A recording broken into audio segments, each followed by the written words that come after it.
बनाएंगे मज़ेदार 4 मिक्स दालें जो बहुत टेस्टी सालन बनता है। आधा कप मैं इसके लिए लूँगी मूंग की दाल, आधा कप मैं इसके लूँगी माश की दाल, आधा कप मैं चने की दाल ले रही हूँ और आधा कप ही मैं इसके अंदर ऐड करूँगी मसूर की दाल। ये 4 दालें ताकत तो देती ही हैं, जो टेस्ट देती हैं वो किसी चीज़ का मुकाबला नहीं कर सकता। ये चारों दालों बड़ी मज़े की बनती हैं, ट्राई ज़रूर करिएगा। चारों दालों मैंने अच्छे से साफ़ करके इनको मिक्स कर दिया है। अब हम इसको अच्छे से वॉश कर देंगे। इसका अच्छे से वॉश करके मट्टी गर जो भी होगा सही से निकाल दें, सालन के टेस्ट में कोई फ़र्क ना आए। ये मैंने तकरीबन 2-3 घंटे के लिए सोख करके रख दी हैं, हमारे सालन के जायके पे कोई असर ना आए।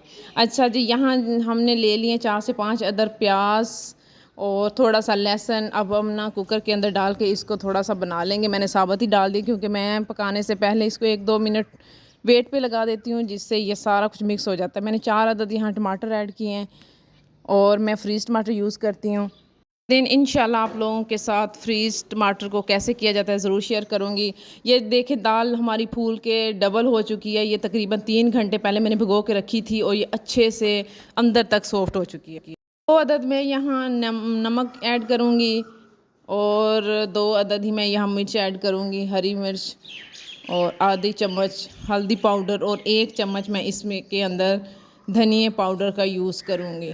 थोड़ा सा पानी लगा के और आधा कप से थोड़ी सी कम दही ऐड करूँगी और उसको मैं कुकर बंद कर दिया। दूसरी साइड पे हमने अपनी दाल स्टेन कर ली। हमारा मसाला ऑलमोस्ट हो चुका था रेडी। मैं इसको कुकर में गला लेती हूँ। आप लोगों ने भी गला लेना है। वैसे अगर साबुत डालेंगे तो सारी चीज़ें साबुत नज़र आती हैं। मैं दाल के अंदर ऐड करने के लिए गर्म पानी यूज़ करती हूँ। इससे दाल ख़राब नहीं होती, अकड़ती नहीं और ज़्यादा टाइम नहीं लेती।